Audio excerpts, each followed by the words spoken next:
The rhythmic thud of Daniel's sneakers on the asphalt was the only sound cutting through the heavy silence of the late summer night.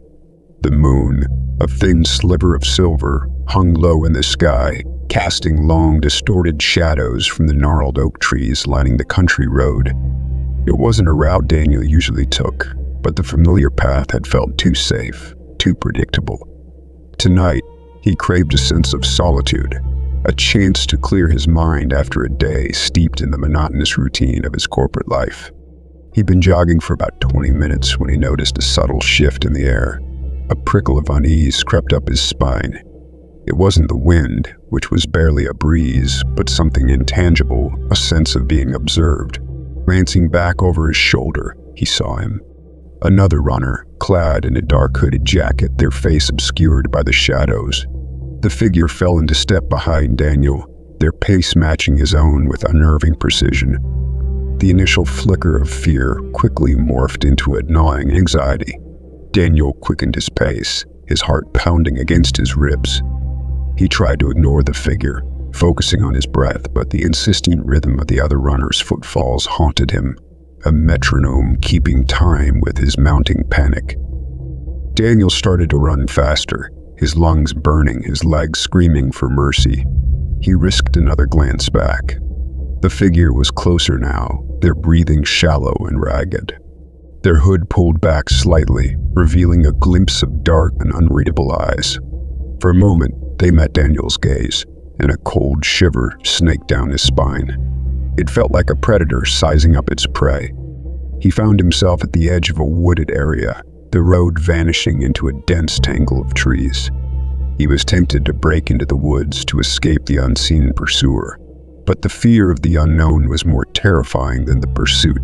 He pushed on, the shadows of the looming trees adding another layer of dread to the already stressful situation. He spotted a flicker of light in the distance, a lone street lamp at the edge of a small town. Hope surged through him, a buoy in the storm of fear. He ran towards the light, his legs burning, his chest aching. Then he saw her, a woman standing by the street lamp, her back to him. She wore a white dress, her long dark hair cascading down her back, a stark contrast against the gloom. She looked like a ghostly apparition, a beacon in the darkness. He called out to her, his voice hoarse with fear and exhaustion.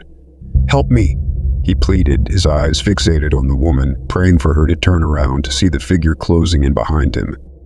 She did turn, and for a brief moment, their eyes met. He saw her face, pale and ghostly, her blue eyes wide with an emptiness that sent a chill down his spine. A sense of overwhelming despair washed over him. A gut-wrenching realization slammed into him.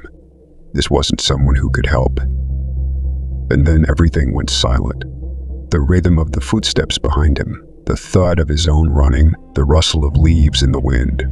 All vanished, replaced by an eerie quiet, broken only by the faint ticking of a clock in his head, counting down the seconds until the end. He froze, his gaze locked on the woman. Her lips moved, whispering something he couldn't hear over the pounding of his own blood in his ears. Then she turned, her back facing him once again. He saw the figure behind him finally emerging from the shadows.